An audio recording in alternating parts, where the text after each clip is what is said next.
Boa noite, narizinhos, boa noite, Emílias, boa noite, Viscondes de Sabugosa. Começa mais um vídeo do seu canal que mistura horror, humor com muito amor. Diretamente de Pinheiros, nós somos os Sugar Dads.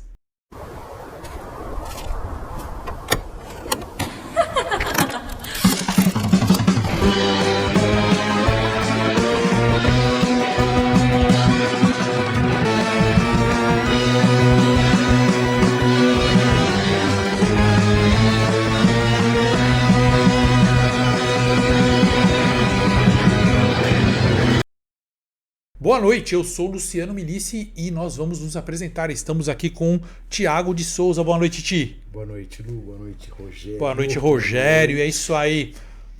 E vamos que vamos então, porque é o seguinte. Pensa naquele lugar assustador, aquele lugar escuro, onde ninguém te quer, mas você também não queria estar lá, mas você é levado para lá. E você de repente se vê lá, num lugar que ninguém te chamou e ficam te expulsando, te tratando mal. Uma dimensão paralela.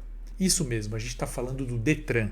Ou talvez de Sete Além. O tema de hoje é de Sete Além, um tema que eu ouvi falar um pouquinho, mas meus amigos aqui têm bastante embasamento para falar sobre isso hoje. Por isso, sem mais delongas, nós vamos para o primeiro quadro, que é Por Trás da História. Por Trás da História.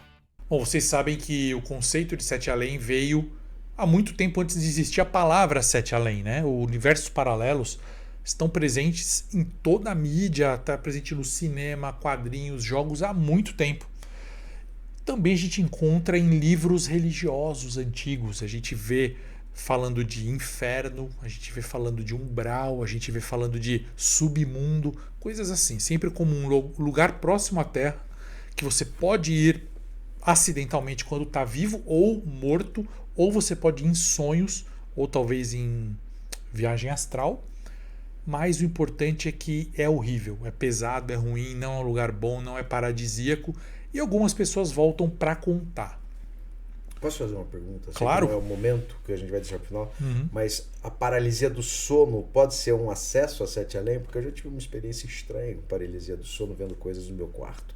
Pode ser um momento em que eu estou ali, nesse mata-burro de dimensões? Então, tirando as questões paralisia do sono ligadas à neurologia, esse tipo de coisas que explicam de uma maneira lá do corpo está desligado, mas o cérebro está ativo, e a parte da onírica ali, a parte criativa, a parte dos sonhos está ativa e faz você ver alguma coisa que seja assustadora, como se fosse um sonho, um pesadelo inconsciente. Sim, a gente tem relatos, ouve, né, as pessoas falarem muito sobre estados alterados de consciência que permitem você enxergar outras dimensões presentes. E se você considerar que o estado de paralisia do sono é isso, né? Pô, não estou na minha consciência de desperto, eu estou num estado diferente, porque geralmente não é você deita e acontece, você já está dormindo, acorda e não consegue acordar, seu corpo não se mexe, sua consciência está praticamente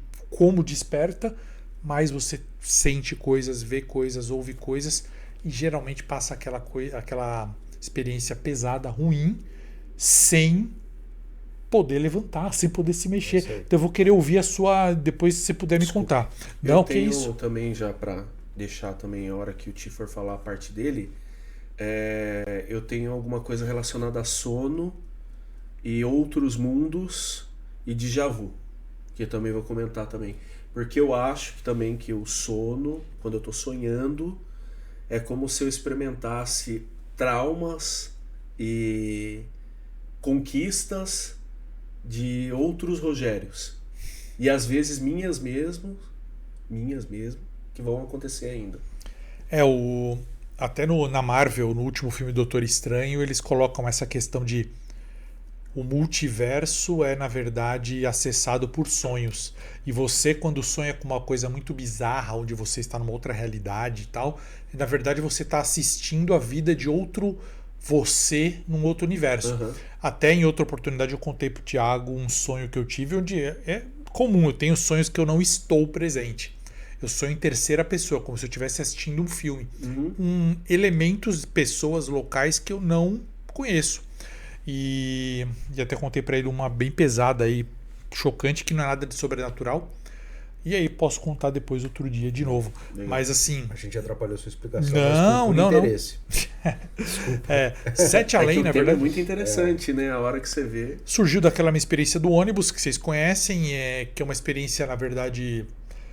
Ela não é uma experiência surpreendente, não é nada... Vocês conhecem também, já devem ter me visto contar. Alguém contou, referenciando.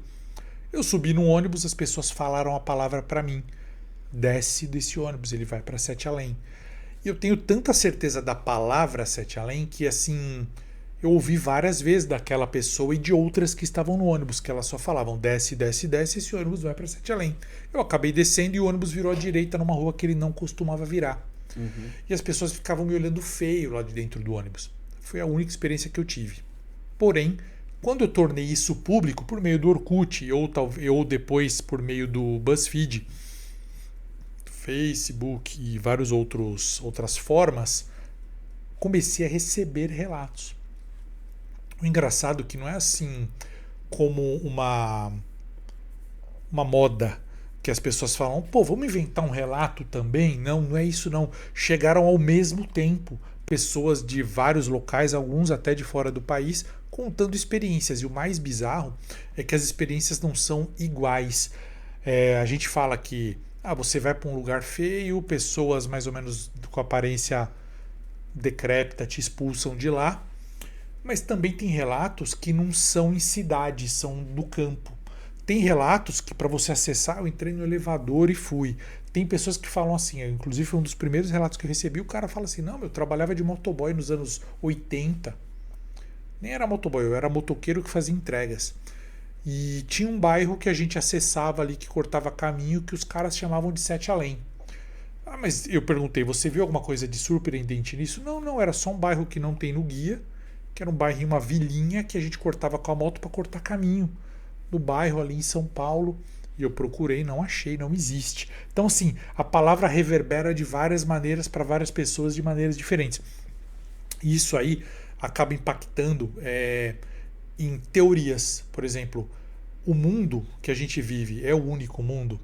Existem outros mundos ou Sete Além e essas outras visões são percepções diferentes desse mundo? Na verdade, tudo está acontecendo aqui, mas a minha consciência só consegue captar tridimensionalmente meus sentidos, tal, ver isso e de repente por algum motivo, isso é uma teoria. Outros teorizam assim, não, são portais que estão espalhados pelo mundo e a nossa mente é a chave. Se você tiver com a chave na posição certa, que ninguém sabe qual é, e passar por um portal que ninguém sabe onde está, você vai realmente para Sete Além.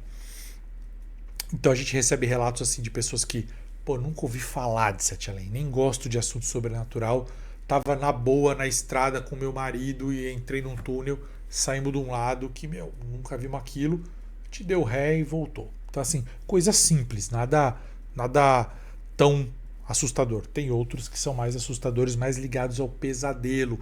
Muita gente que vai para Sete Além, que cita relatos, falam que foram em sonhos ou foram em viagens astrais. Recentemente eu recebi um contato de um psicólogo no YouTube, que ele nunca tinha ouvido falar de Sete Além, mas ele atende jovens, adolescentes no consultório. Esse cara tem vídeo dele no YouTube aí batendo recorde de vários assuntos. Tem assim muitos views mesmo. É um cara que tem renome, assim, ele é conhecido na área dele.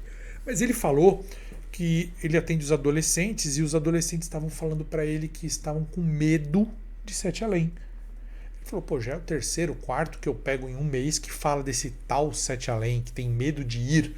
Ele anotou o nome, só que ele anotou Sete Além e foi pesquisar. E aí ele entendeu o que era, viu meus vídeos e tal. E aí ele tem uma abordagem, além da psicologia, ele tem uma abordagem espiritualista. E aí ele disse que ele acredita que Sete Além não existia e que nós criamos Sete Além por meio de uma egrégora. Não sei se vocês estão familiarizados com esse termo, que é aquilo, se você ficar pensando muito, muita gente ficar mentalizando uma coisa em detalhes, ela passa a existir no mundo astral. Então, ele disse que ele visitou Sete Além e que lá foi muito mal recebido, mas ele falava para os seres que estão lá, Vocês são espíritos que estão aproveitando do tema Sete Além para causar pavor nas crianças. Isso aqui que vocês construíram, essa cidade, baseada nas descrições de relatos, ela não é natural, ela é artificial, é criada por vocês. Achei isso muito interessante. Inclusive, ele falou que o mesmo acontece com o Slenderman, que foi criado por um cara nos Estados Unidos. O cara criou um personagem, Slenderman. Foi um concurso de quem podia criar uma foto mais assustadora que parecesse real. E aí ele pegou uma foto de um parque, pôs o Slenderman lá no fundo de terno, altão, com aqueles braços, tentáculos. Ele ganhou prêmio, vendeu direito, fez filme. E esse psicólogo falou que existem relatos de pessoas que encontram no astral o Slenderman, que na verdade são ou é egrégora ou é espírito que aproveita da lenda para se transfigurar naquilo que vai causar uma sensação ruim para as pessoas. Isso é a teoria espiritualista. Existem teorias científicas de Sete Além. Por As exemplo, descrições do diabo mais precisas são no Inferno de Dante. Não existia aquela figura do capeta como a gente conhece até hoje. Quer dizer, ela foi criada, o arquétipo, falando do ponto de vista físico, nem tanto de personalidade também, mas do ponto de vista do arquétipo físico, quem criou foi o Pan, né?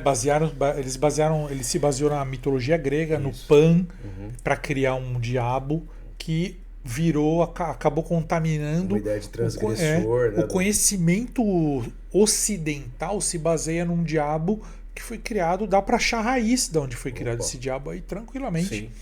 Um dos pajés que eu conheci há um tempo atrás e que eu consegui trocar uma ideia aberta mesmo com ele, sem ser aquela coisa do passeio turístico, de sentar e trocar ideia mesmo, de poder conversar com ele. Ele falou praticamente o mesmo que você falou, que o psicólogo contextualizou, só que ele foi além, e é incrível como tem filmes de Hollywood mesmo assim, que eles falam desse contexto de tipo, não existe, mas há uma adaptação criada pela mente das pessoas. Então, sejam os espíritos, sejam entidades, sejam coisas que estavam aqui na Terra muito antes de nós, eles têm uma outra forma, que é uma forma que a gente nem é capaz de ver, porém, quando eles entram em contato com você, ou com um grupo de pessoas, ele assume aquela forma. Então, por que eu tô levando a isso, né? E tipo, já dando um spoilerzinho, é até um tema do nosso próximo episódio. Eu perguntei se o pajé acreditava em Saci. Ele falou, não precisa que eu acredite no Saci para existir. Se outras pessoas acreditarem no Saci, o Saci vai poder aparecer para mim, para eles e para você.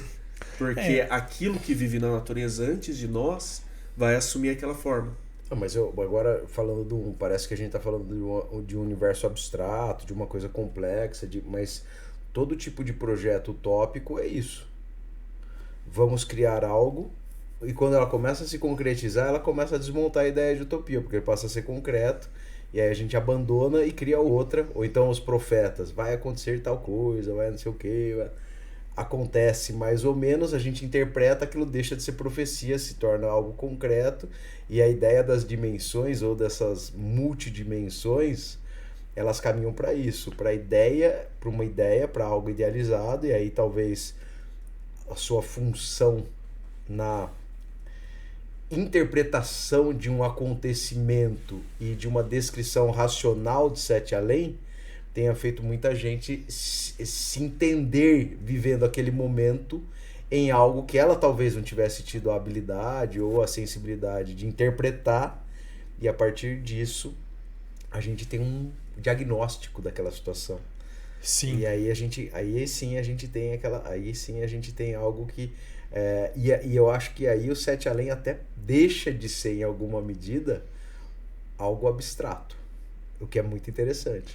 Mas o que vocês estão falando, apesar de parecer igual, é quase antagônico. Totalmente. Porque o ponto de vista que o Rogério deu, que é o que eu falei da construção de uma egrégora, e até você jogou um molho interessante que o Pajete falou, que existe uma força que ela se molda ao que as pessoas querem ver.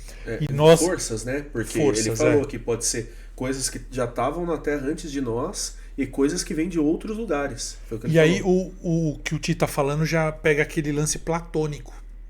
O Platão falava que tudo já existe no mundo das ideias, e a gente tenta captar de uma maneira defeituosa na mente pequena do ser humano, é que você falou, eu sonho com uma utopia. quando eu sento para botar no papel, não ficou igualzinho eu estava pensando. Não. Aí quando a gente junta uma galera para construir aquela sociedade ou aquela empresa, o que quer que seja o tópico aí que a gente está falando, fica pior ainda. E aí com o passar do tempo, com a distância do sonho do cara, fica pior ainda. Então assim, se a gente acreditar que tudo já existe no mundo dos sonhos, no mundo das ilusões, no mundo da idealização, indo para o caminho platônico, eu fico mais à vontade que eu não tenho culpa de ter criado uma egrégora demoníaca onde você vai parar com certeza. Então, e assim, cientificamente, está sendo estudado ainda isso tudo, né? Nem vou entrar agora em questão de notícias, né? Existem umas notícias falando sobre isso, mas eu gosto de uma explicação que não é científica, na verdade, é paracientífica. Que a consciência, ela trafega por multi-universos a todo tempo. Todo o tempo. Assim, o Rogério, o Thiago e o Luciano que estão aqui não são os mesmos de minutos atrás. Cada decisão que a gente toma, a gente vai para um universo diferente.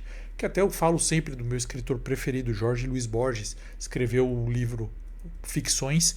Um dos contos é o Jardim das Veredas que se bifurcam, onde cada escolha que o cara faz, ele escolhe as duas. Então se desdobra, o universo vai se desdobrando. Eu estou resumindo do jeito tão porco, leio o conto que é bem melhor. Mas o que é interessante, que se isso for verdade, como aquele filme, inclusive, que ganhou o Oscar, que... Tudo ao mesmo tempo agora. Perfeito.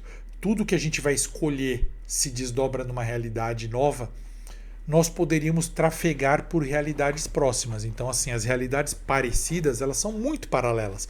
Milímetros de diferença, elas só vão se diferenciar daqui a muito tempo. Assim, ó, o Luciano que hoje tomou água e o que não tomou, eles vão caminhar junto por anos. Só que um dia vai ter uma diferença ter tomado água agora ou não, mas é tão mínima que quase não dá para perceber. Só que existem decisões maiores. Vou embora agora no meio da conversa, ou não, decisões grandes. Sei lá, qualquer coisa que hoje você vai de carro, hoje você vai de ônibus, sei lá, uma coisa maior. Vou morar numa cidade tal ou na outra, aceita um emprego ou não aceita. Criam vertentes diferentes de realidades.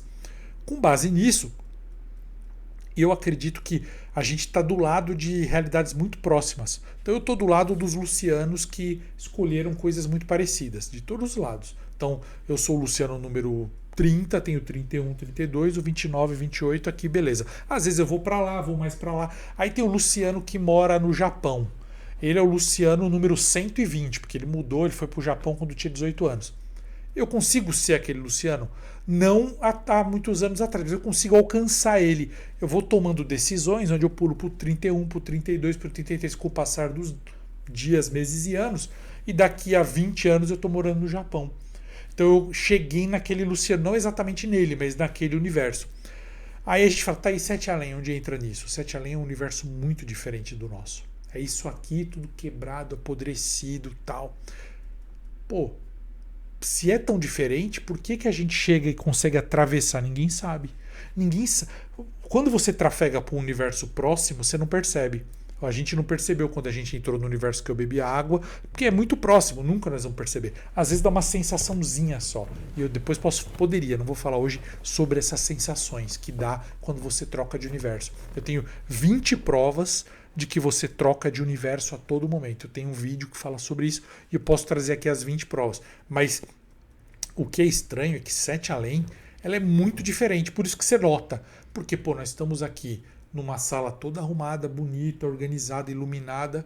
De repente eu vou no banheiro, quando eu saio, tá tudo quebrado, vocês não estão aqui, teia de aranha e tem uma criatura. É muito diferente. A minha consciência percebe porque é diferente. Por que ela percebe? Porque é diferente. E por que eu fui? Ninguém sabe. Porque não era para eu ir. Porque se eu estou no número 30 e tem o Luciano do 31 e do 32, por que eu acessei o Luciano do número 500 mil, sei lá? A bomba atômica caiu aqui. Por quê? Por quê? Então ninguém sabe disso, ninguém sabe explicar o porquê. E às vezes pode ser em sonho, às vezes pode ser em déjà vu, pode ser às vezes em qualquer outra forma de explicar. Às vezes pode ser numa imaginação. Eu estou imaginando como seria, de repente, isso é um vislumbre de um universo paralelo. Então daria para a gente falar muito aqui sobre isso, mas agora a gente precisa ir para um outro quadro. Vocês topam? Vocês querem já... Vamos para outro quadro? Então vamos. Vamos ter um caos. Eu vou começar contando o meu caos, mas assim, eu quero dizer que eu era uma dessas pessoas que estavam lá no Orkut acompanhando o Sete Além nascer e tudo mais, né?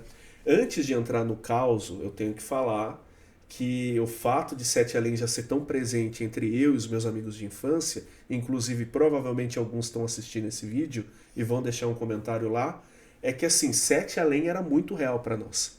Porque tinha alguns amigos que falavam, que é aquilo que eu já comentei com o Lu, a gente brincava de polícia ladrão, e a gente brincava de pique-esconde. E como eu também comentei com você, Lu, o meu bairro, onde eu cresci, hoje ele é cidade, 100% cidade, e durante muito tempo ele quase virou uma periferia mesmo assim, mas enfim. Ele era um bairro mais rural, ele era um dos últimos bairros de um dos lados da cidade, então era de um lado fazenda, do outro lado as casas, algumas chácaras, casas maiores, casas menores, e ele foi quando a minha boa parte da minha infância era estrada, era rua de terra assim mesmo, né? Eu vi o asfalto chegar, vi tudo isso acontecer. E a gente brincava de polícia e ladrão, a gente realmente ia pro além, né? Tipo, andava. E uma das coisas que os meninos tinham muito medo é que alguns eram mais corajosos, eles entravam em túnel, em buraco, assim, em bueiro.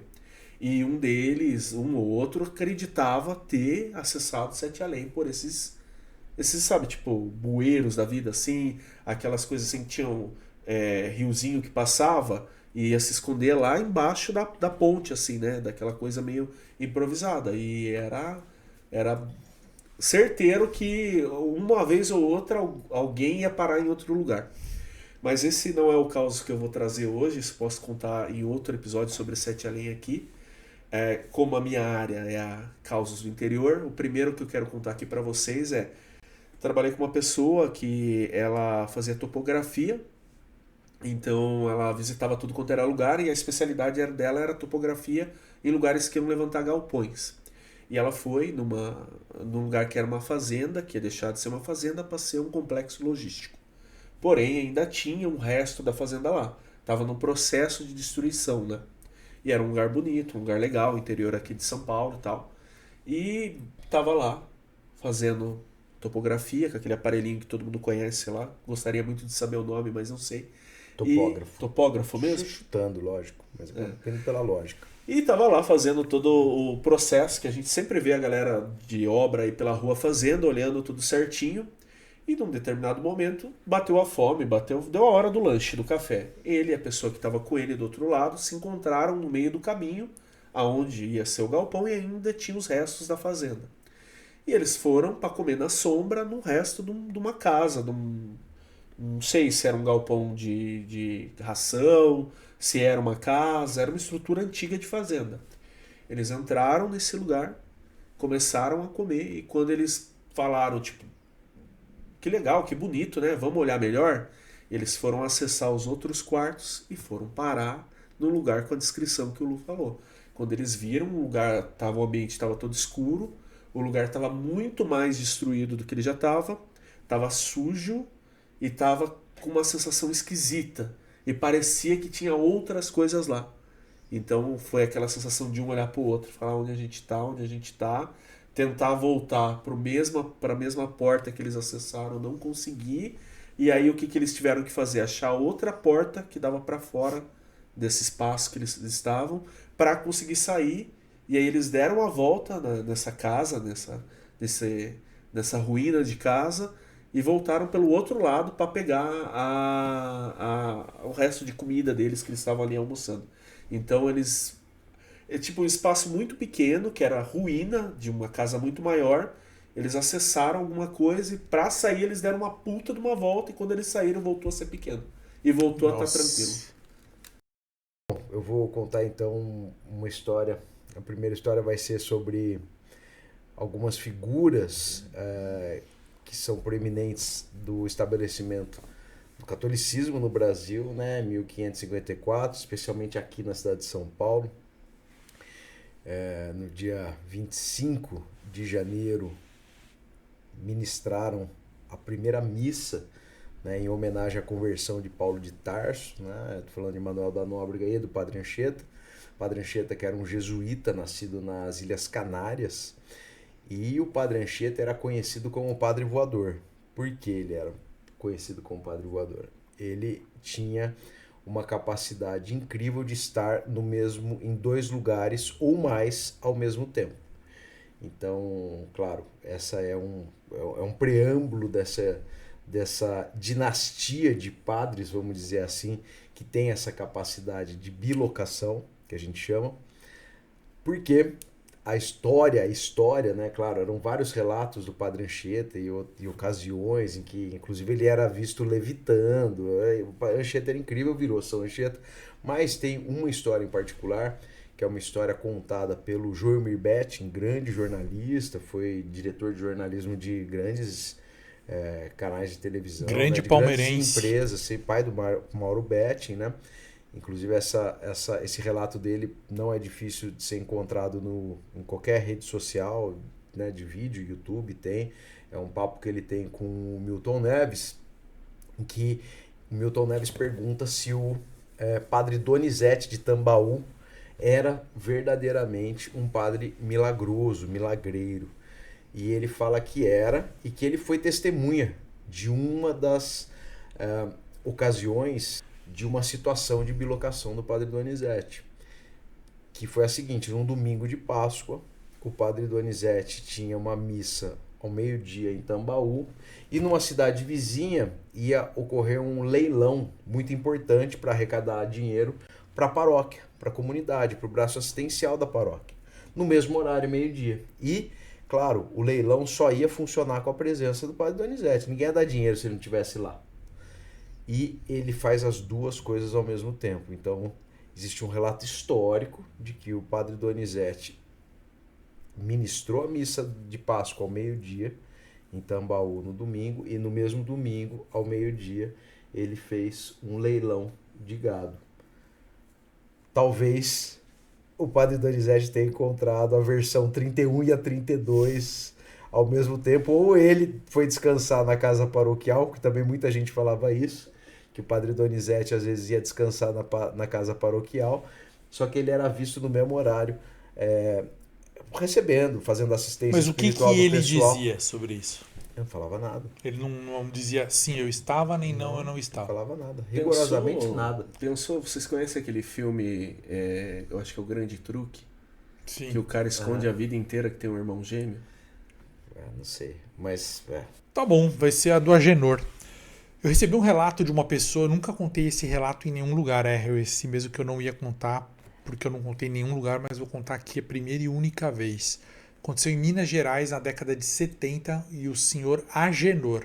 Quem me contou esse relato é alguém que morou nessa cidade, parente de alguém que morou na cidade, mandou por escrito. O Agenor era o encrenqueiro da cidade. Ele era um senhor já de idade, tinha dificuldade de se locomover, porém ele era brigão, beberrão, violento, chegava até a roubar algumas coisas, mas ninguém pegava ele. Ele simplesmente saía correndo não, né? Ele saía andando lá com a dificuldade dele, virava uma esquina, não encontravam ele. Os caras ligavam, chamavam alguém para ir pegar ele, quando chegavam no local ele não estava mais.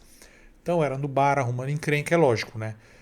Nunca aconteceu da polícia correr atrás dele, não foi esse o caso, senão pegariam ele com facilidade, mas era aquela coisa, ele notava que o bicho ia pegar pro lado dele, ele se levantava, saía andando e cadê o Agenor? Ninguém sabia onde ele estava. Era o Agenil, ele entrava no telefone, ligava e ele ligava e voltava para Matrix, saía da Matrix, isso mesmo. E aí, do nada, segundo esse relato, que a pessoa falou que a polícia, o prefeito, a cidade era muito pequena, eles estavam incomodados com essa figura e veio um cara aí de Belo Horizonte que falou assim, eu acho que eu sei como resolver isso. Dá para achar o Agenor? Não dá. Se você tiver paciência e ficar ali circulando pelas bibocas da cidade, pelas zonas de prostituição, ou sei lá, bebida, jogo, você vai encontrar ele ali. E esse cara que veio da capital se sujeitou a isso.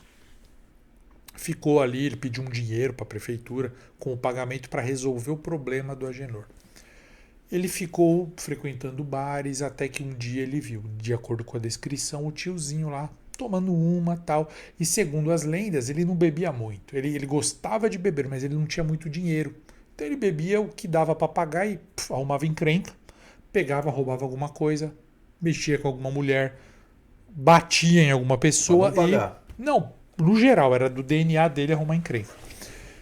E nisso, esse cara se aproximou, não se identificou, jogou conversa fora, foi pagando a bebida. Agora vem a parada assim que é bem causo e não é sete além, na minha opinião, mas não vai ser citada a palavra sete além. Esse cara pagou tantas bebidas ali para o Agenor que o Agenor ficou molinho, tranquilo e falou assim: eu tenho um segredo. Meu irmão um dia me deu uma pena de pombo e eu carrego essa pena e aí com essa pena eu vou pro outro lado. Mas eu não posso ficar muito tempo lá não. Eu não sei fazer sotaque mineiro, tá? Só sei falar uai, então eu não vou imitar o Agenor. Então eu vou pra lá até a poeira baixar pra mim e eu volto pra cá. Uai. Sou. E aí esse cara escutou a conversa e ele era aí que é engraçado também isso, que esse cara de BH ele não era um grande policial, um investigador, ele era um cara que resolvia problemas. O Agenor tombou de bêbado, coisa que nunca tinha acontecido, ele apalpou o Agenor, não achou nada de pena, até que ele tirou as botas e achou uma pena de pombo na sola do pé do cara, dentro do sapato. Ele pegou para ele essa pena. Falou pro dono do bar, chama a polícia. O dono do bar falou, não vai adiantar, ele vai levantar, vai entrar ali na portinha, nós não vamos... A gente pode chamar que ele não vai. Não se sabe a lenda se é porque ele estava muito alcoolizado ou se foi porque o cara tirou a pena, mas finalmente a polícia prendeu o Agenor, pôs na cadeia. A história poderia acabar aí, mas não. Ele ficou preso na cadeia por 15 dias junto com outros presos que já eram mais jovens que ele, mais ágeis, porque o Agenor era todo entrevado, e bandidos mais perigosos. E esses caras empreenderam uma fuga. Só que eles eram meio atrapalhados. Eles fugiram dali a 15 dias e foram pegos logo em seguida. Quando prenderam esses caras, a primeira coisa que o delegado perguntou foi: tá legal, nós pegamos vocês, mas cadê o Agenor? O velho Agenor. Eles falaram: não, ele não veio com a gente não, ele ficou lá na cela. O delegado falou: não ficou na cela, porque quando vocês saíram, ele deve ter saído junto, porque ele não tá mais lá. Uai. Aí o delegado falou: cara, será que ele fugiu? Será que aconteceu? Foi conversar ali com o pessoal da delegacia e viu que nesses 15 dias que o Agenor tinha sido preso, ele tinha sido visitado pelo irmão dele, que deu para ele de presente uma peteca. Fim da história. Vamos agora para o relato. Só um detalhe. Isso que você falou da bilocação, acho interessante falar que eu ouvia muito histórias do Anchieta, estudei em colégio jesuíta. Só que os padres chamavam de ubiquidade, que também é sinônimo, não é sinônimo, né? É sinônimo. E na religião espírita, quando eu frequentava, os kardecistas falavam de alguns médiums proeminentes, assim, de grande generosidade, que enquanto estavam no hospital davam palestras em casas espíritas. O cara estava no hospital, acamado, próximo à morte, mas ele tinha o dom de palestrar e quem assistia falava: não, ele veio, ó, tá no registro aqui, ó. O médium fulano de tal veio na nossa casa no dia tal, só que a família falava: não, ele estava internado de cama na UTI. Então é muito interessante. Só para não perder o gancho, tem uma história muito boa de um médico chamado Dr. Narciso de Araras. O Dr. Narciso morreu, né? Ele era um médico super querido na cidade, um benemérito da cidade, ajudava muita gente, atendia os pobres gratuitamente, super querido. E aí ele morreu, e no velório dele, no dia do velório dele, uma paciente moribunda, muito mal, precisava de atendimento médico e foi atendida pelo Dr. Narciso na casa dela. Ele foi até a casa dela, ele sendo velado, ele foi atendido, prescreveu uma receita, assinou, datou, entregou. No dia seguinte, o marido da moça foi comprar o medicamento que o Dr. Narciso havia... Ele não sabia, morava na zona rural, não sabia nem que ele tinha morrido, nem que ele estava sendo velado naquele dia. E quando ele chegou, o farmacêutico ficou muito bravo, falou, desrespeito com o senhor, com o Dr. Narciso. Imitar a assinatura. Não, falar que ele veio aqui, que não sei o que. Ele falou, cara, ele foi ontem em casa. E o cara descobriu que era, imagina, imitar a assinatura, tudo analfabeto. Você tá falando do começo do século. É verdade. E aí o cara olhou e falou, tá aqui a receita do doutor. E era a data, ele tava doente já, o doutor, não é que ele tava ótimo, infartou e morreu, podia ter ido, ele tava doente, ele já não saía tanto de casa. Tá? E ele foi atender essa paciente sendo velado no mesmo momento. Né? Não sei se tem a ver com o 7 além, tem mais acho que a ver com... Mas é que esse gancho é muito bom pra gente lembrar. Antes de você contar, eu queria até falar uma que é bem um segundo. É assim, que uma criança, isso aí a pessoa contou já adulta, ela mesma contou na televisão. Não vou falar o nome dela aqui, mas se você jogar no Google, vocês veem no YouTube. Que ela estava num velório, também ela nunca tinha ido em velório. A mãe falou, você vai sim no velório para você aprender e conhecer. E é de uma pessoa que eu gosto muito, que é a do senhor Álvaro. Eu não lembro o nome, estou inventando aqui o nome da pessoa. Senhor Álvaro. Chegaram no velório, a criança ficou num cantinho morrendo de medo, enquanto estava rolando tudo ali, até que do nada tocaram no ombro da criança, ela virou para trás, era um homem alto, de terno, e o homem falou assim, tudo bem? Você nunca veio em velório, né? A criança ficou tremendo, morrendo de medo. Falou, você pode levar essa flor lá no caixão? A criança falou, tá. Ela foi levar no caixão, quando levou, adivinha? O óbvio. O cara estava deitado lá. Ela pôs a flor, olhou para trás, não viu o cara mais. Contou para a mãe, ficou desesperada, disse que passaram-se 3 dias, batem palma na porta da casa dela, ela olha para a janela, é o cara. Ela, mãe, o Álvaro morreu, ele tá aqui. A mãe, não é o irmão gêmeo dele, pô. Puta. De verdade, é isso mesmo. O cara ficou assim, ó, chocado. E era o irmão gêmeo, te parece piada, mas não é. É real mesmo. Imagina, a criança passa por cada coisa, mas agora vamos ver a sua história. Muito relato, né? De tudo quanto é coisa. Vai lá no Sem Tempo que tem de tudo, mas é o que te falei quando a gente foi no Dani.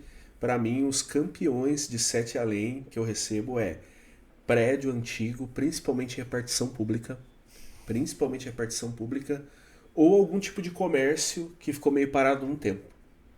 E aí eu tenho que contar um assim, né? E é muito legal que um dia a gente pode até visitar esse lugar. Só preciso conversar com as pessoas e tudo, ver se funciona, né? O cara era porteiro, não vou entrar em muitos detalhes porque se as pessoas forem pesquisar, é um cara que é próximo. E aí ele contava que foi trabalhar num prédio aqui no centro de São Paulo. E aí esse prédio aí é um prédio público comercial, tem as duas coisas lá. E recebe tudo quanto é tipo de gente lá e assim vai, assim vem. E quando ele começou a trabalhar lá, sabe aquela coisa que você sempre fala? Vagas assombradas. Os outros porteiros e os outros funcionários do condomínio falaram para ele, acontece coisa estranha, a gente só deixa, só vai. E ele falou, como assim acontece coisa estranha? Eu não sei qual que é a sua religião, não sei no que você acredita, eu sei que se você encanar, vai te fazer mal. Então, deixa rolar. Você vai ver que é um lugar muito bom de se trabalhar, um lugar gostoso, é um lugar que as pessoas vêm ver seus familiares ou vêm resolver assuntos. Não é um lugar pesado, não é um lugar carregado. E tem até coisas interessantes lá. Falou, tá bom. E ele falou que tinha muita história de ver assombração, muita história disso, daquilo. Mas para ele o que pegava é que ele era um porteiro muito sério, controlava o acesso ali pessoa por pessoa que entrava, e ele não necessariamente anotava o nome, mas ele falava, entrou um moço alto, moreno, assim, assim, assado. Entrou uma senhora de cabelinho curto. Entrou isso, entrou aquilo. E ele começou a notar que algumas pessoas entravam e não saíam. E, o prédio fechava, ficavam pessoas trabalhando até mais tarde, mas essas pessoas tinham que sair, né? As pessoas que ficavam trabalhando mais tarde pertenciam ao condomínio. E algumas entravam e não saíam. E ele começava a ficar bravo, estão aprontando, tá acontecendo alguma coisa e tal. E ele começou, antes de falar com as outras pessoas que trabalhavam com ele, antes de criar um tumulto, ele quis investigar pra também não dar ruim pra ele, né? Aí ele começou, tipo, a seguir um, seguir outro, aí ele acompanhava pela câmera, né? Olhava, o cara entrava no elevador, aí era pro cara sair na outra porta, abria a porta do elevador, o cara saía, mas, tipo, sumia. Ia pra um lado, ia pro outro. Ele tava olhando uma câmera, parava pra olhar a outra, virava, já não tava nem ali nem aqui. Ou entrava em alguns cômodos, salas e também sumia. E aí ele ia na sala, pedia pra entrar, olhava, e ele fez o que falaram pra ele não fazer, de ficar encanado. Numa dessas, ele seguiu uma senhora, porque ele falou, essa não me oferece perigo, né? Se ela entrar em qualquer lugar, eu acredito que eu posso me defender, né? Que ele tinha um porte maior e tal. Seguiu essa senhora, foi até o sétimo, sexto, no meio do prédio. Chegou no meio do prédio, essa senhora desceu do elevador, ele desceu também, acompanhou ela sem aparentar que estava seguindo, ela virou o corredor. Quando ele virou o corredor, ela já não estava mais lá.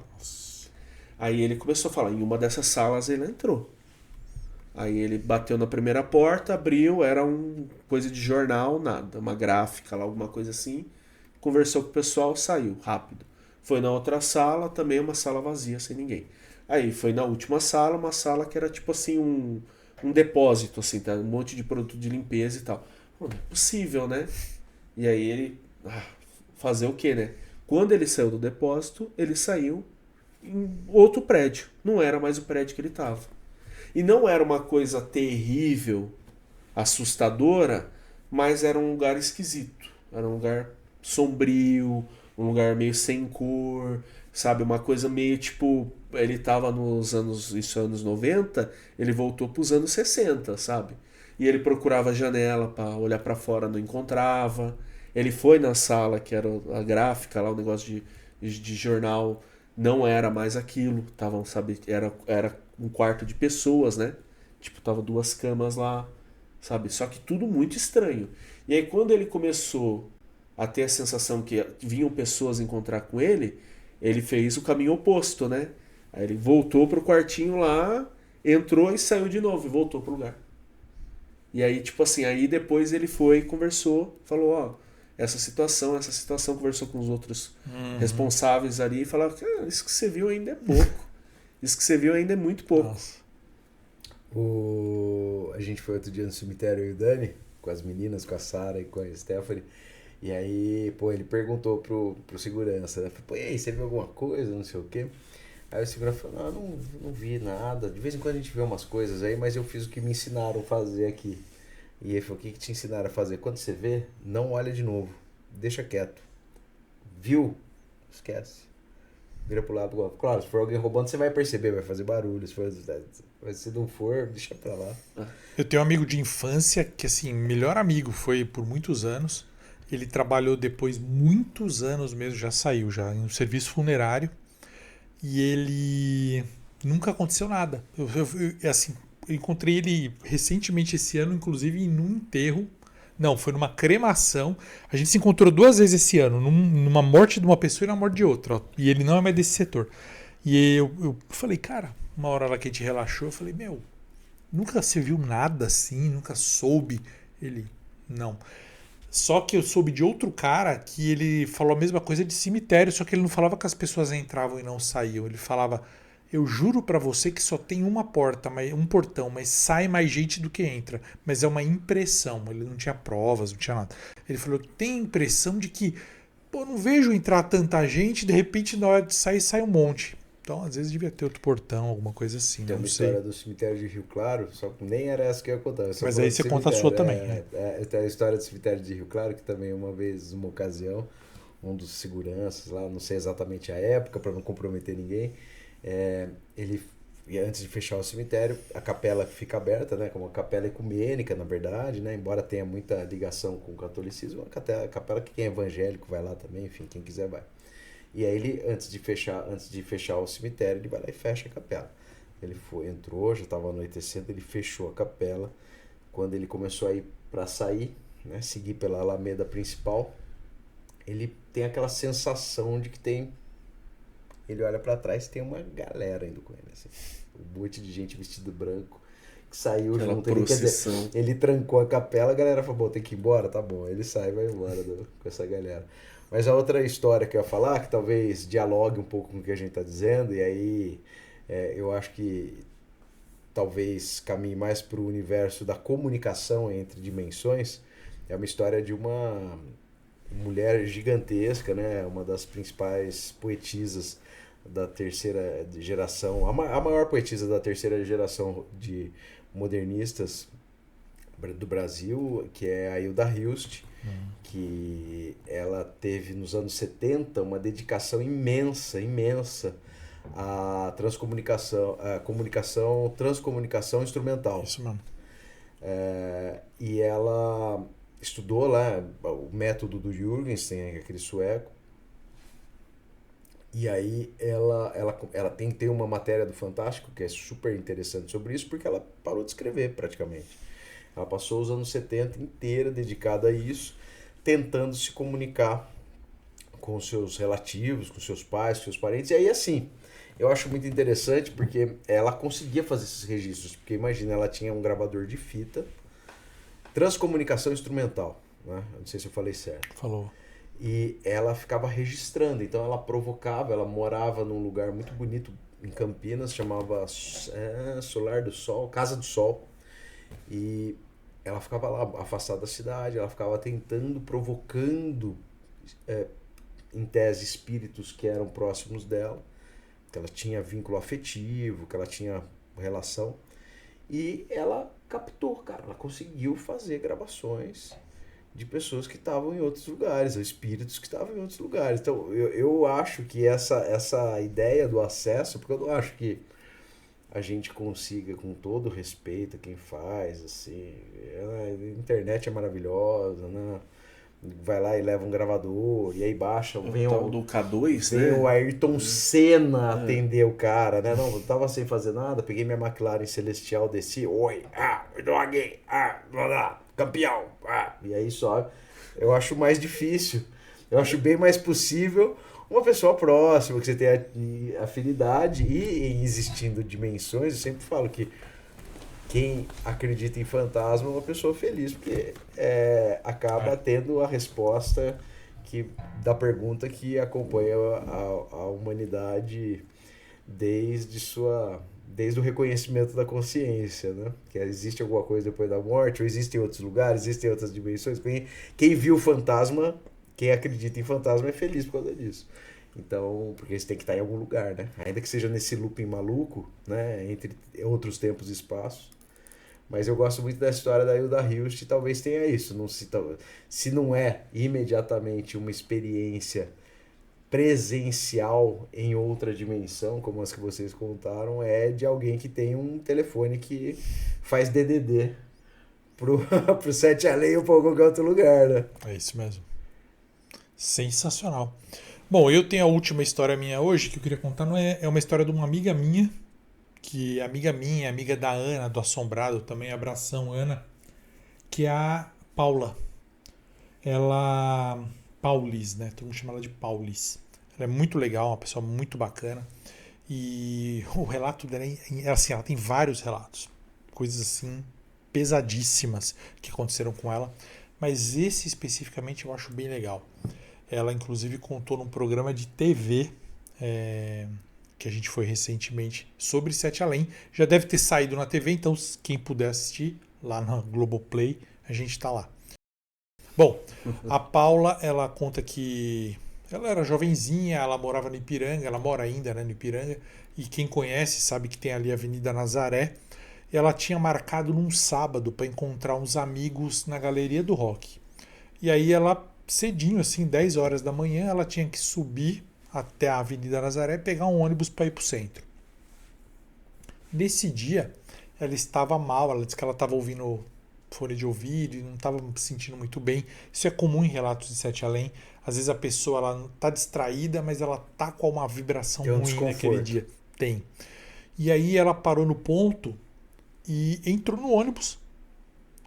Estava no ônibus, ela achou estranho as pessoas. Primeiro que ela falou quando estava vazio, só o motorista, depois e ela estranhou porque era num sábado, geralmente era lotado para o centro, estava vazio, e aí começaram a chegar pessoas, mas poucas, com roupas estranhas. Ela ficou estranhando aquilo, mas ela falou, não é problema meu, pôs a cabeça no vidro e ficou quietinha. Nisso o ônibus parou num ponto, e ela olhou pro ponto e tinha um cara com roupas antigas. Ela falou, tipo anos 40. Ela falou que esse cara olhou para ela e assustou. Aí o cara entrou no ônibus e ficou falando para ela, vem, desce, vamos, vem, desce. E ela ficou, sai daqui, quieta, não sei o que. O cara falou, bom, então tá bom. Ela disse que depois que o cara falou isso, ela apagou. Agora vem a parte chocante. Se isso já não foi. Ela abriu o olho numa casa super peculiarzinha, com enfeitezinho, bibelôzinho, e uma senhora idosa do lado dela chorando e agradecendo. Muito obrigada, muito obrigada, muito obrigada. Ela falou assim, onde eu tô? Quem é a senhora que aconteceu? Ela falou assim, ai, muito obrigada. Ela conversou com essa senhora, primeiro, ela estava em Jundiaí. Ela foi parar em Jundiaí. De verdade. É, de verdade. Ela tem tudo documentado. Segundo, ela não sabe como ela foi, mas ela falou para essa senhora como se fosse o filho dessa senhora e deu tudo o que aconteceu com ele. Porque essa senhora falou assim, meu filho desapareceu há muitos anos, eu nunca soube o que aconteceu com ele e você do nada veio aqui na porta e me explicou tudo. Muito obrigado. Ela saiu na rua. Ela estava em Jundiaí, ela nunca tinha ido para Jundiaí. E aí, se eu não me engano, Paula pode corrigir depois se ela assistir esse vídeo, o horário também foi muito curto. Não daria para ela ter se deslocado fisicamente, mas ela estava fisicamente, ela teve que pegar um ônibus para voltar para São Paulo. Isso eu achei sensacional, ela contou na televisão, inclusive, porque é muito bom, muito bizarro e... Luciana, ela não esteve num lugar assustador de Sete Além, mas... o ônibus, pessoas estranhas, o cara estranho, que ela acredita que o cara era o filho da mulher. O hiato, né? E esse hiato que ela não sabe, a gente não sabe que atalho ela pegou na realidade para estar nesse lugar. Então eu acho muito legal esse relato mesmo. É igual a minha história lá. Parecido. Eu saí para beber em Campinas com os amigos. Isso é muito legal. 2011, 2012. E a gente ia num bar. Eu tenho quase certeza que era Cartoon o nome do bar. Pode ser. Porque era um bar que você pegava um chopp e ganhava mais 2. Não era double. Era em Souzas? Era ali Cambuí, perto do Cambuí. Então... Era perto do Cambuí. Uhum. Aí a gente ia, era esse esquema de, em vez de double, triplo. Tomava e tal. E de lá a gente ia para outras baladinhas, né? Que ali tem de tudo, né? Hoje, às vezes ia pro pub lá e tal. E aí o que aconteceu é que eu e mais 2 amigos que trabalhavam comigo, a gente entrou tomar uma nesse bar. Aí esse bar não tava legal, tava só... não tinha o que a gente tava procurando, né? Aí a gente foi caçar o que a gente tava procurando em outro lugar e tal. E aí entramos num outro bar, que era tipo um sobrado grande ali, estilo as casinhas do Cambuí mesmo, boteca assim, na frente era a galera com os tambores e tal, bebendo em cima do tambor de pé, assim, sabe? Tambor, eles bebendo. A gente entrou no bar e foi pro balcão. E aí, do balcão a gente começou a tomar conheceu a galera, aí sim, achamos um público feminino que a gente tava procurando e tal. Fomos indo, e conversando e tal. Aí a gente foi sair por um outro lado do bar. Depois de um tempo, a gente atravessou um corredor relativamente curto. E a gente saiu do outro lado. A gente chegou para um lado. Num lugar chamado Jardim Tatinga. Não foi esse lugar. Esse lugar é bem... piada interna que eu não consegui, porque eu não sou de Campinas. Não, mas não é nem piada interna. Que costuma acontecer bastante. Eu fiz MBA em Campinas, mas eu nunca soube desse jovens de Campinas. Na minha época não, e hoje também num lugar mais... Não tá mais tão pop, mas era quando eu era bem jovenzinho. Era um lugar era uma passagem pro Sete Além. Para vários tipos de Sete Além. Prossiga. Aí, enfim, eu entrei nesse bar, desci, resumindo tudo. ficamos trocando ideia com a galera, fizemos amizades, tal, tomamos umas, não a ponto de ficar alcoolizado, não fiquei bêbado. Posso garantir. Pô, mas tá bebendo desse, você foi em 3 bar, como é que você não ficou Não, bêbado? eu fui em 2. Mas mas de boa, Entendi. chopinho, tranquilo, comendo, sossegado. E aí a gente atravessou esse corredor pra sair pelo outro lado, acompanhando o pessoal. E aí a gente saiu, sabe, tipo... Eu não sei o nome dos bairros ali de Campinas, mas a gente entrou pelo lado de quem vem do Taquaral. E a gente saiu do outro lado, do lado lá do hospital, entendeu? Do hospital não é... Caraca, ali tem aquela avenidona que... Norte-Sul. A maternidade, sabe, do outro lado. Nossa, Morozinho Maia. Sabe? Sei. A gente saiu do outro lado. Nossa. A gente saiu do outro lado, pô. longe. Entendeu? Não exatamente ali, mas a gente saiu do outro lado. Cara, Mas não é tão os longe. caras vão me zoar. Não é tão longe. Não é tão longe. absurdo. Não é absurdo. Eu tô falando com uma pessoa de Campinas. Não é absurdo. Mas não faz sentido. É como se eu estralo. tivesse, pra quem conhece mais assim, em São Paulo, por exemplo, é como se eu tivesse na Paulista e entrasse no Bela Vista e saísse, sei lá, aqui na não, República talvez seja mais longe, mas é tipo na Liberdade. Vocês andaram, a depender do lugar que vocês andaram 1 quilômetro. Pô, mas é Mas é bastante. 1 quilômetro, pô. Mas a pé? Dentro do sem bar. saber, ele tava a dentro do gente bar entrou quando ele no saiu. bar e saiu. A gente entrou numa rua e saiu 3 quadras, 4 quadras pra lá. A gente teve que voltar a pegar o carro, meu carro, cara. Eu tô falando pra você. A gente voltou a pegar meu carro andando Bêbado igual um pra idiota. caralho, Não. Bêbado. Cara, pra caralho. Não, eu posso te tudo contar a bem, história. tá Eu bom, posso te né? contar. Um dia a gente vai contar histórias de viagem e eu vou contar pra vocês o que aconteceu comigo em Buenos Aires. Em Buenos Aires foi terrível. Aí eu posso garantir pra você que deu merda. Dessa vez eu não tava alcoolizado, entendeu? A gente não vai te julgar. Imagina, não é o tava. espaço pro julgamento. Eu posso falar pra você. Entendi. Vai ter história que eu vou contar Não, aqui eu pra conheço vocês. muita gente que aconteceu isso em Campinas. Viu, Luciano? Ah. Muita gente que aconteceu. Sem reação. Galera, eu queria mostrar pra vocês, contar pra vocês aqui uma notícia que ela já não é tão nova, mas não é velha não. Ela é do fim do ano passado, mas se falou muito dela esse ano também, que aqui nós estamos falando de ciência. O Google lançou algo, vocês devem ter ouvido falar, não é que eles lançaram, mas eles têm um chip de navegação que se chama Willow. Um chip de processamento chamado Willow. Esse aí que faz os negócios de IA legal? Faz Moisés abrindo o mar, caralho? Não, esse é o VO3. Já três. Que é o que eu usei nas nossas vinhetas. O VO3. Cientista do Google diz ter descoberto evidências de universos paralelos. Ué. Qual foi a evidência dele? Eu quero que vocês digam o que vocês pensam a respeito disso. O cara pegou um cálculo. O desempenho do Willow é tão grande que ele pegou um cálculo que era 10... Não é esse cálculo não. Pula.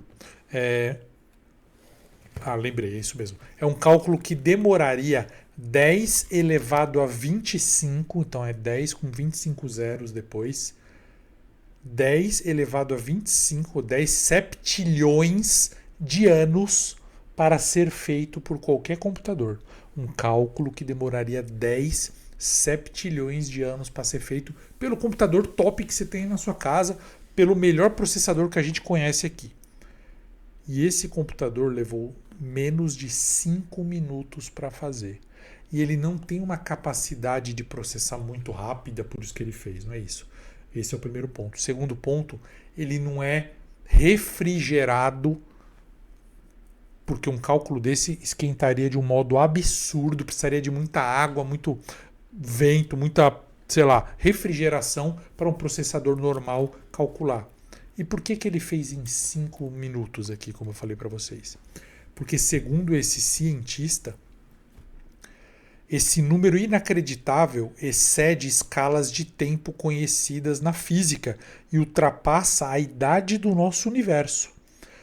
Esse chip, Willow, precisou de outros universos para calcular, como se eu fosse um universo, você outro e você outro, e a gente pegasse uma conta que precisa de uma pessoa não ia conseguir fazer, precisaria de 10 pessoas, a gente divide aqui, ó, eu faço 3, você faz 3, você faz 3, ao mesmo tempo, e a gente entrega a conta mais rápido do que se uma pessoa fizesse. Então é isso que o chip faz, segundo esse cientista. E aqui eu estou lendo notícia de, base veículos verdadeiros, você pode jogar aí no Google, que ele quis dizer então que isso dá crédito à ideia de computação quântica, porque o cálculo ocorre em muitos universos paralelos ao mesmo tempo. Você pergunta para um computador uma coisa que ele demoraria 10 septilhões de anos e ele entrega em 5 minutos porque ele usou outros universos para calcular simultaneamente. Não, eu ia falar só uma coisa bem básica e dentro do meu universo, do meu alcance de raciocínio. Porque quem que fez o cheque desse número do resultado aí? Porque se deva 7 septilhões para saber qualquer número que eu desse em 5 minutos, ninguém ia saber se é verdade ou não. Os caras são cientistas, existem várias maneiras de checar. checar. Tem uma coisa que eu aprendi. Se você chegar e falar com muita firmeza... Eu sempre falo isso. Fala pra com você convicção. 25 vezes 1446. Você virar pra mim e falar assim... 32. E aí? 25 vezes quanto? Que eu tava consigo falar de verdade a resposta. Não, isso aqui ele assim, é lógico, a gente não tem base aqui para pôr a mão do fogo e acreditar ou duvidar. Não, mas deixa eu só fazer um comentário. Assim, ó, a gente falou hoje de experiências dimensionais muito explicadas ou não explicadas pela sensorialidade. E o que a gente está falando aí são universos matemáticos criados ou organizados por uma máquina dentro do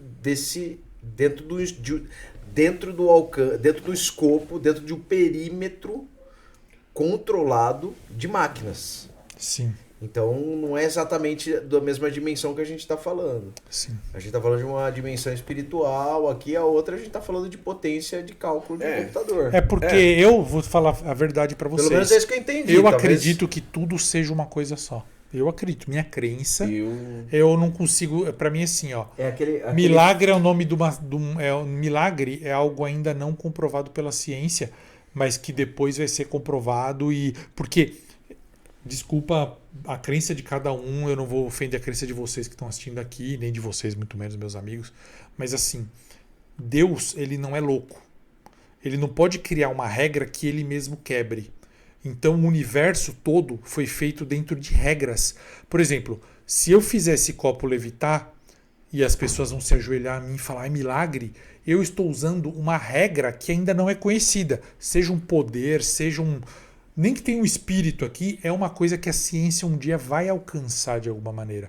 Eu não acredito que nada possa quebrar a ciência, porque a ciência é o alfabeto que Deus usou para escrever o universo. Então ele não pode ir contra a própria regra dele. Ele seria incoerente, na minha opinião, na minha visão, tá? Então é isso que eu acredito. Primeira coisa importante. Então aqui a gente confirma a hipótese da existência de um ser superior, de Deus. Na minha crença, sim. Na sua crença, sim. Quer dizer, porque o que a gente está falando do algoritmo do computador não necessariamente... Não. Ou, como diz o Caio Fábio, que é um cara que eu adoro. Também, sou fã. Adoro o Caião. Ele fala que Deus não existe. Deus é. E ao ser, ele é também o pra chip, sempre. também Isso. o blá, blá, blá, blá. Então tá tudo resolvido, tá tudo consagrado, tá tudo... Não existe nada fora dele, na minha crença. Eu não sei fazer conta de vezes fora de calculadora, então foda-se, pode ser, eu acredito. O que eu acho engraçado. Sei fazer. Mas essa notícia, o que me traz, eu concordo com vocês do ponto de... Se o cara põe um número ali, 10 septilhões, que a gente não sabe nem o que é, só acha um nome bonito, ele pode falar qualquer coisa, a gente não vai saber. Só que o que é interessante, a gente pensar na ciência tentando explicar o universo paralelo. Com certeza eles enquanto a gente está no campo da ficção, tem cientistas que estão falando isso na mídia. São doidos, ou não, mas eles estão falando na mídia. Você quer usar, vamos para um universo, vamos para uma dimensão diferente de um assunto que não é esse, deixando bem claro, mas que há um estudo atual de uma grande universidade brasileira, inclusive, que identificou que o cérebro de pessoas que se identificam como médiums é diferente do que uma pessoa que não se identifica como médium. Uma amostragem de pessoas que dizem que existe uma conformação diferente. Então, mas aí acontece o seguinte, essa daí, eu que não sou cientista, eu baixei esse estudo inteiro e li inteiro, porque eu ia no Daniel e eu falei, se o Daniel falar disso, eu vou engolir. Vou atropelar. E, cara, tá errado esse estudo. Tá errado. Eu vou te falar por quê. Primeiro que tem que ser definido, quando você faz um estudo científico, vocês sabem tão bem quanto eu, você tem que ter pares. Claro. Para análise de pares, claro. Segundo, que você tem que ter definições. Por exemplo, o que é médium? Porque é engraçado isso. Eles falaram, nós pegamos indivíduos que têm a mediunidade ostensiva, foi o termo que eles usaram, ostensiva, proeminente, e esses indivíduos eles conseguiam fazer fenômenos mediúnicos. E aí nós estudamos os parentes deles que não são médiums e eles têm o mesmo DNA. Só que, primeiro, excluiu a questão de idade e falou que todos são mais velhos, todos são a partir de uma idade mais sênior. E isso é um fator também errado. Eles tinham que ter pego uma amostragem misturada. Eles são velhums. Velhums, eles não são médiums, eles são velhums e nem novums. E por isso contaminou a amostragem, porque ficou com diferenças de DNA que podem ter a ver com envelhecimento. Entendi. Segundo ponto não ter definição do que é médium mesmo, né? Porque não dá para você falar assim, pega aí uns bruxos, vamos fazer experiência, 50 bruxas e 50 não bruxa, para ver quem consegue adivinhar o que eu tô pensando. Assim você vai falar, peraí, mas defina a bruxa, velho. Quem disse que existe bruxa? Então, esse é o problema. Esse é o problema. Então, meu primeiro, foi uma merda. Não, foi maravilhoso. Esse exemplo cabe 100% no negócio do computador quântico. Eu não estou defendendo o computador quântico, não. Para começo de conversa, eu até concordo com eles que, por ser um número muito grande, não dá para a gente saber de nada. Mas é o mesmo exemplo. Quando eu fui palestrar em Porto Alegre... O computador quântico, ele fez um curso com coach quântico. Com certeza. Talvez. A palavra quântica hoje ela virou uma coisa festa. Muito boa. Virou uma festa. Vocês conhecem o experimento da dupla fenda? É de onde veio a questão toda quântica. Isso aqui vocês podem cortar, mas se não quiser, não corta. O seguinte, foi feito um experimento que assim, a luz ela se comporta como onda ou como partícula? Eles não sabiam. Ou eles tinham a ideia, mas não tinham provas. Então, eles fizeram, eu vou explicar bem porcamente, uma placa onde eles dispararam um canhão, um feixe de prótons, ou fótons, fótons, né? Desculpa. E fizeram um furo. Se você dispara partícula em um furo, ela tem que fazer do outro lado ali, ela tem que bater num papel como se fosse um ponto. Se ela fosse onda, ela faria outro desenho, porque uma hora ela passa indo para baixo, outra hora ela passa indo para cima, ela faria um risco. Então, assim, só para explicar, tá bem claro isso. Imagina você com uma mangueira apontando, jogando água num furo, como que vai pintar o outro lado ali? Se for reto, vai fazer um risquinho. Vai fazer um pontinho, quer dizer, perdão. Se você ficar fazendo assim com a mangueira, vai ficar uma lambuzeira do outro lado. Eles jogaram a luz, considerando que a luz é onda. E ficou a marcação de onda. Quando eles foram observar, vamos jogar agora observando, ela ficou partícula. Então eles descobriram que aquilo se comportava de acordo com o observador. Como que pode no universo ter uma coisa que não é absoluto e sim se comporta de acordo com o observador? Então é só vocês pesquisarem aí. Corta essa parte, tá? Tô contando para vocês. Nem vale a pena, não vale a pena. Mas o experimento da dupla fenda causou assim estranheza e até hoje não é explicado e é o que deu início à física quântica. Porque eles perceberam que a luz se comporta como onda e quando você observa ela se comporta como partícula. Por que isso? A luz sabe que você está observando? Ela fala, peraí, ele está me observando, deixa eu ser de outro jeito. E isso é o que alimenta os coaches quânticos a falar tudo é a mente que faz, mas não é isso. Eles interpretaram errado.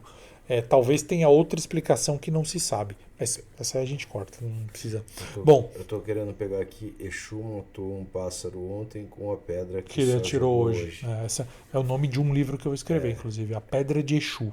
Que fala disso mesmo. É um livro de ficção. Exu jogou a pedra. Deixa eu ver essa pedra. Exu matou um pássaro ontem com a pedra que ele jogou hoje. Porque eu estou escrevendo um livro de um Exu, de um guardião, mas aí é um cliente que me contratou. Você tem que ir lá no Santuário do Seu Tranca-Rua das Almas, no cemitério de Campinas. Com certeza. Eu vi umas fotos que você põe maneira. Aí eu comecei a me aprofundar muito em Exu, e aí eu vou lançar esse livro, eu vou escrever ainda, não tá nem? Que é sobre a Pedra de Exu, vai chamar. Mas aí depois a gente fala a respeito. Mas só para falar do Exu, que eu acho interessante, que o Exu é um mensageiro, um orixá mensageiro de trânsito, né?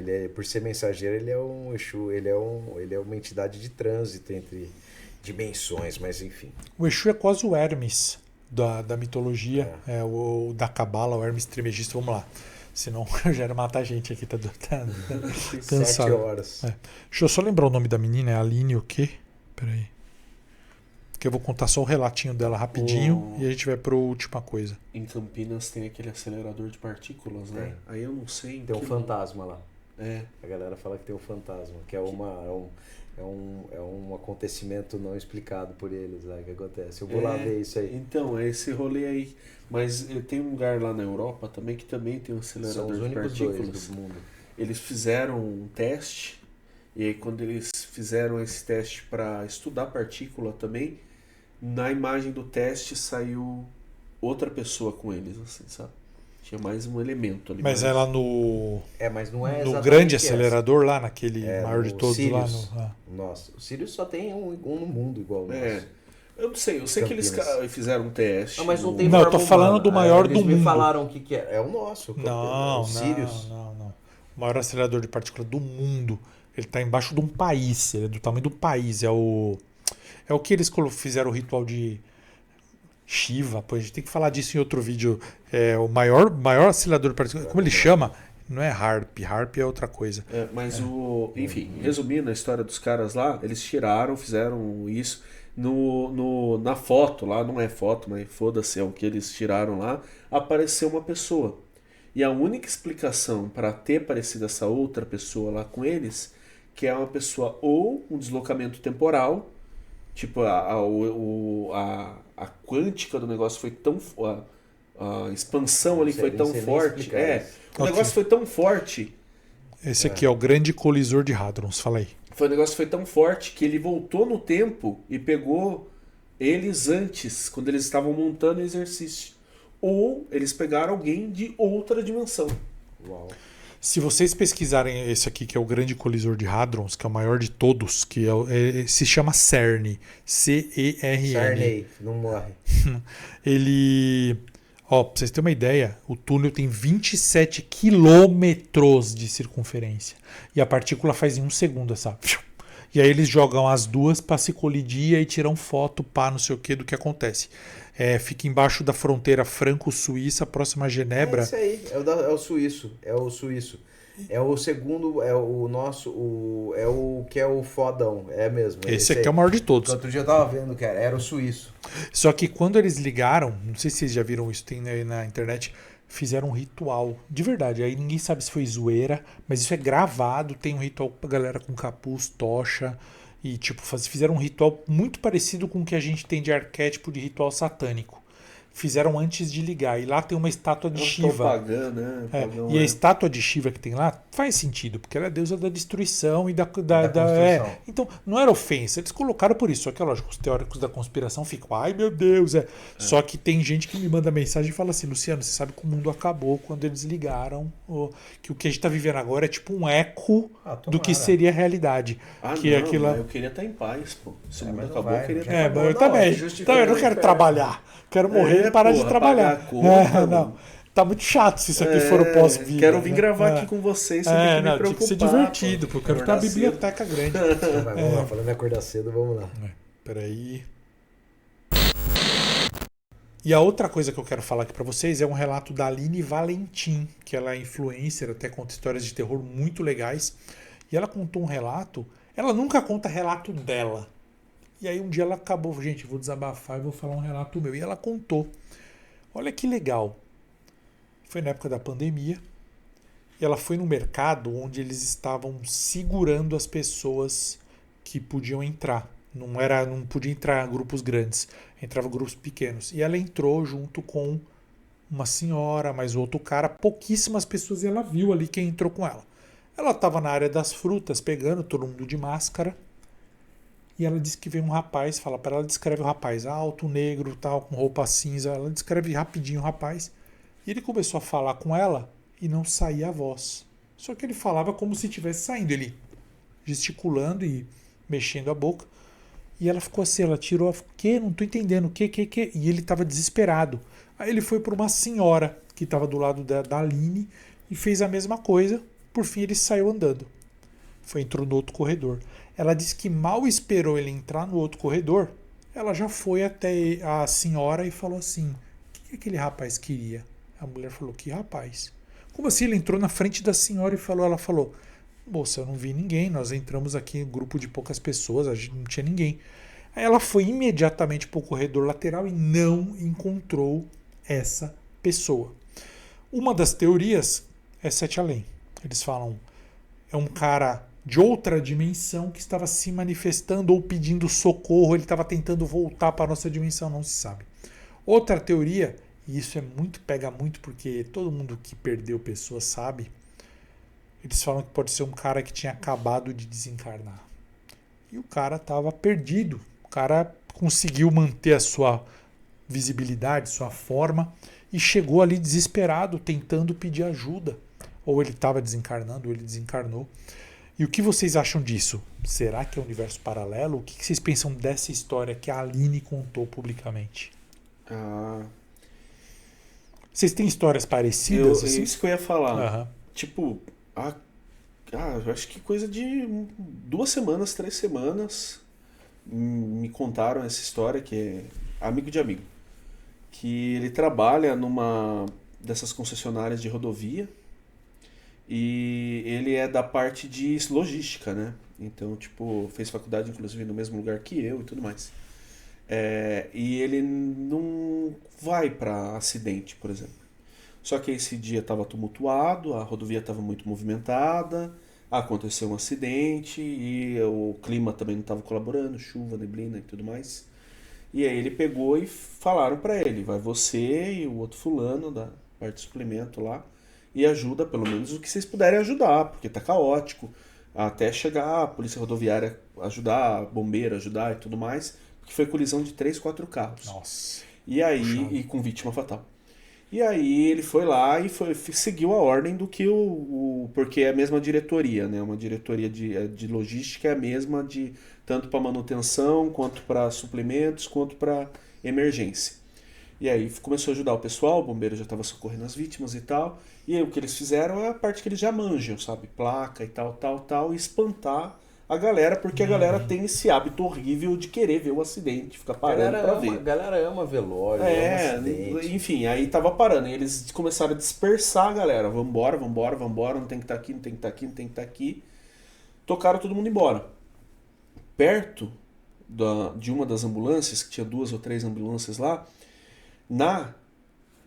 que estava mais afastada assim, tinha um senhor.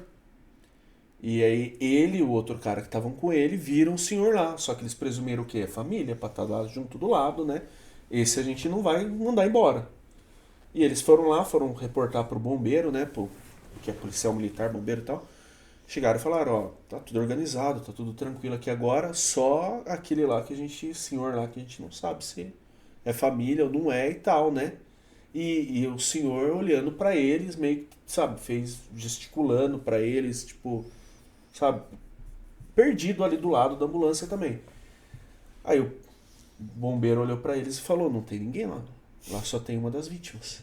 Nossa. E os dois vendo o cara parado do lado da ambulância, falando, tem alguém lá. O bombeiro falando, não tem ninguém lá. Aí, não, só tem lá. Não, vamos lá? Não. Eles ficaram com medo pra caramba de chegar lá, olhar e não foram. E ficou nessa.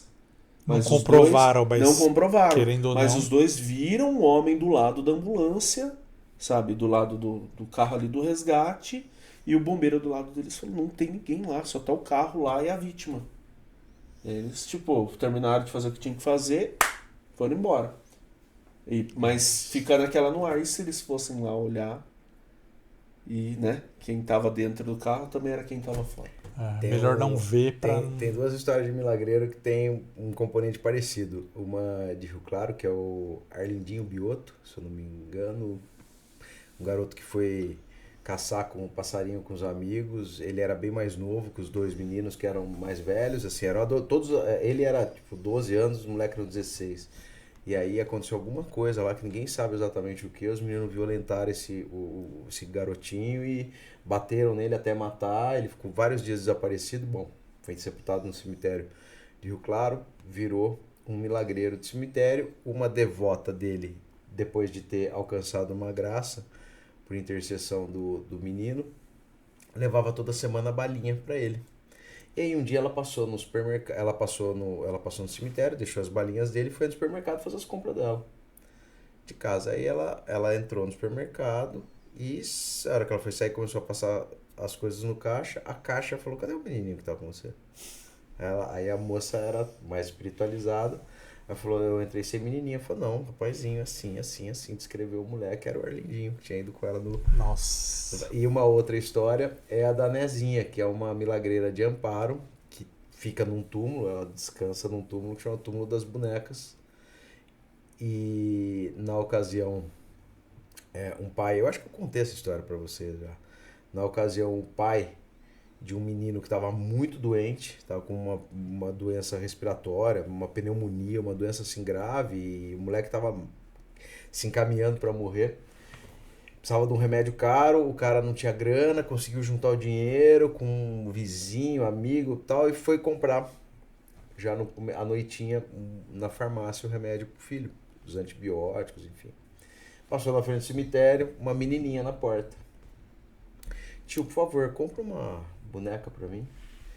E aí ele falou, puta, meu amor, até compraria, mas tô com o dinheiro contadinho pra comprar o remédio pro meu filho que tá morrendo, tá muito doente, se me desculpa, vai ficar pra uma próxima. Aí ela falou, se você comprar a boneca pra mim, o seu filho não vai precisar mais de remédio. E aí ele ficou com aquilo, falou, que caralho, e agora, né, que eu faço? Aí ele foi até a cidade, achou uma lojinha, tinha uma boneca, comprou a boneca, voltou, trouxe pra ela. Ela pegou a boneca e falou, obrigado, tio, e entrou no cemitério. Ele falou, puta merda, e agora? Nossa. Voltou pra casa sem o remédio do filho.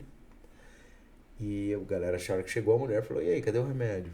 E ele falou, vou ter que te contar o que aconteceu, porque você não vai acreditar. E a menininha pediu a boneca, né? Falou que ele não ia precisar, não sei o que. Ela falou, mas como você é idiota, você é um filho da puta, olha o que você fez, matou nosso filho. O moleque saiu do quarto, bonzinho, zerado. Sensacional, muito bonita essa História história. da Nezinha. Muito então, bonita. Pode ser.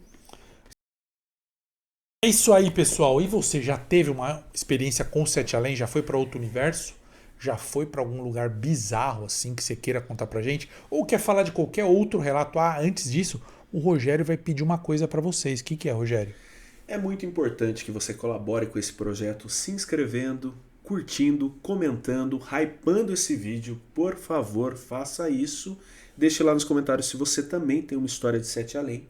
Se você também tem alguma experiência, porque em breve a gente vai fazer um vídeo especial lendo a história de vocês. A gente vai guardar com todo o carinho do mundo. E é isso. Bom, e você quer fechar aí e dar algum recado antes da gente dar o tchau? Não, eu morro de vergonha dessas coisas de pedir coisa, like, o caralho. Desculpa, se quiser dar... Nesse mês de agosto vai sair o livro desse cara. Que dia que vai sair seu livro? A gente deseja que seja no dia 22, que é o dia do folclore nacional. Então não é certeza ainda. No mês... Não, com certeza vai ser no mês do Cachorro Louco. Certo. A minha obsessão é dia 22, mas se for no mês de agosto, eu estou feliz. Como é o nome do livro? Conheço o Lobisomem do Seu Bairro. Um nome excelente. Quando ele falou a primeira vez, eu achei sensacional. Vai ser agora em agosto, então você vai ficar de olho. Quem é de São Paulo já fica preparado pra gente se encontrar lá. Mas todo mundo no lançamento. A gente vai fazer em várias vai cidades ter tour, também. porque é muito chique. Ele é chique pra caramba. Uma porrada de cidade, praticamente não, todos Mas as o pontapé regiões, aqui. Todas as regiões do Brasil estão representadas com histórias de lobisomem. Bom, Pontapé aqui. E aí, galera, vocês mandem, como ele falou, o recado, hypem esse vídeo, chamem todo mundo para curtir, chame sua mãe, sua avó, sua tia, traga todo mundo que o couro vai comer. E comentem aqui embaixo uma hashtag que vocês acham interessantes para esse relato de Sete Além. A gente não vai sugerir, vocês vão inventar e escrever aqui embaixo, beleza? Sigam a gente no Instagram, como o Rogério falou. Muito obrigado e até o próximo programa dos Sugar Dads. Até mais!